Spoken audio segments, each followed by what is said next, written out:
Regular listeners to the program would know that for some weeks I've been questioning the state government's decision not to allow mixed martial arts fights to take place in Western Australia within an enclosure known as a cage. And the reason is because the government had really advanced no evidence to say why this should happen. The people who run those fights say it would be less safe within the cage. So I think it was legitimate to question it, and was it just a matter of a peccadillo of people in government? Well, on the weekend, some evidence finally has come out. Ron Alexander, the well-respected head of the Department of Sport and Recreation, said he believes the emergence of mixed martial arts has contributed to a rise of violence in Perth. And in an article in the West Australian about it over the weekend, he said this had been a view that had been put to him by people in the by policemen who they'd been having discussions with.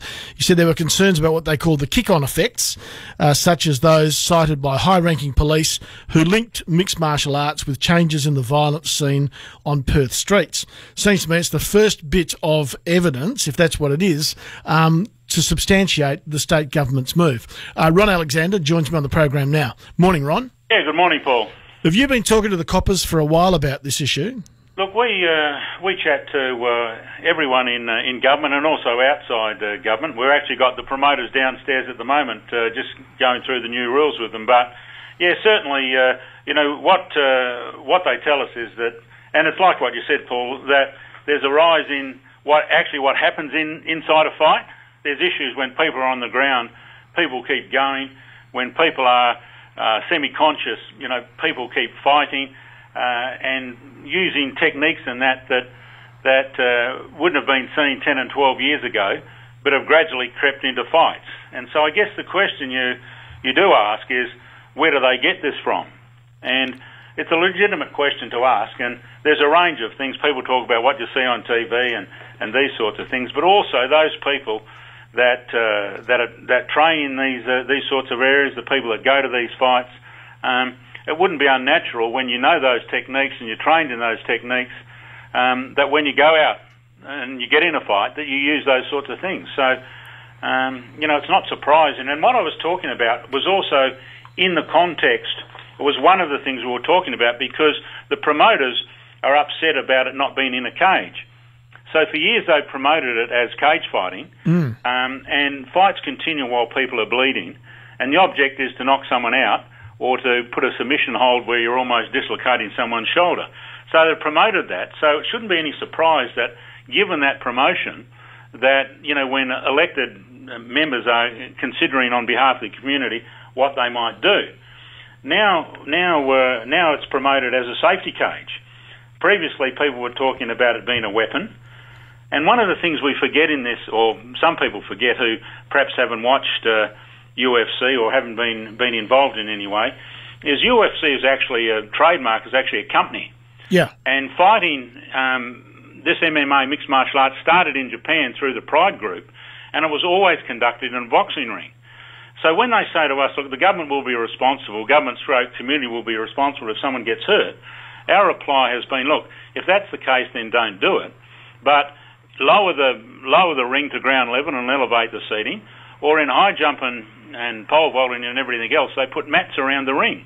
So if you can't guarantee the safety, as in people falling out, then don't do it. But there's plenty of ways in which you can make a ring safe if you must continue. See, every time I go to the gym, there are young people in there who are doing some form of mixed martial arts training as a part of their fitness regime. So there are young men and young women there. They're all doing the roundhouse kicks, the knee lifts, all those sort of things, which is very different to the sort of boxing training that you used to see happening.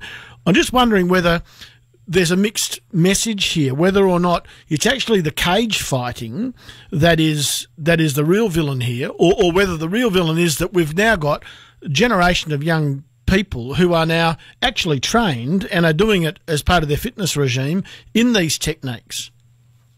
Paul, I think what you're saying is fair enough, because there's influences on everyone in the community in what they do and in what they see.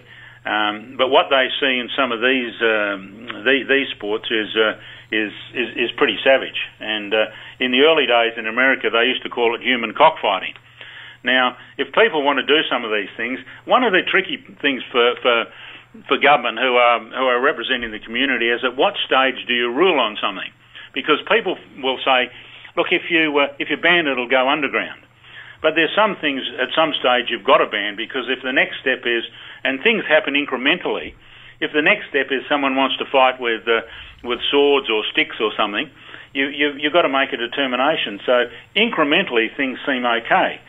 So for ages they promoted cage fighting and all the things that go with it. And, you know, one group will tell you that the cage can be used to push people up against where they got their neck bent and all these sorts of things, and throwing people in it. And the people who love the sport will tell you that it actually promotes the safety. And so at some stage people have to make a decision one way or the other. It does appear to me that the real objection here is the brutality of this cage fighting, not the cage itself. Look, you know, I guess the cage is sending a message with regard. You put people in a cage, and that's where I think the cockfighting comments came from. Some people do claim, though, it can be used as a weapon when you've got someone stuck up against a wire netting, whereas in a ring it's much harder to do.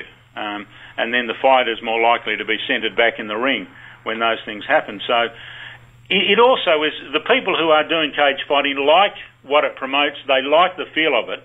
They like the feel of it better in a cage than they do in a ring. And look, I understand that, and other people understand that. Just appears to me that the link to the violence on the streets, I would more naturally make that link to the number of young people who are actually training in this stuff to what they're seeing if they go to a cage fight or watching UFC on TV.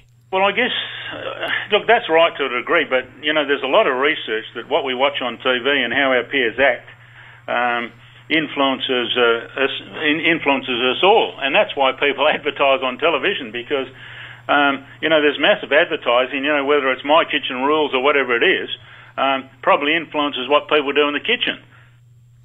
Yep, take your point. Good to talk to you, Ron. Thanks a lot. Okay, thanks, Paul. Good day. Ron Alexander, Director General of the Department of Sport and Recreation. You might have a view on that today. My interest in that, seeing it in the West on Saturday, it was actually the first time there'd been advanced any sort of a rationale for the state government's ban on the cages. And that is this discussion that Ron Alexander's department has had with the police about the level of violence on the streets. I don't know whether you accept that argument. To me, I'm much more likely to think that it's connected to the amount of training that takes place in mixed martial arts these days, and you see it everywhere.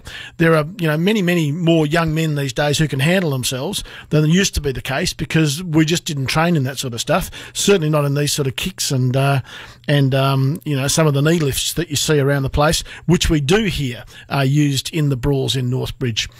Is it television, or is it in fact the amount of training that goes on in the gyms? Love to hear from you. 9221 882 is the number. It's 18 minutes past 9.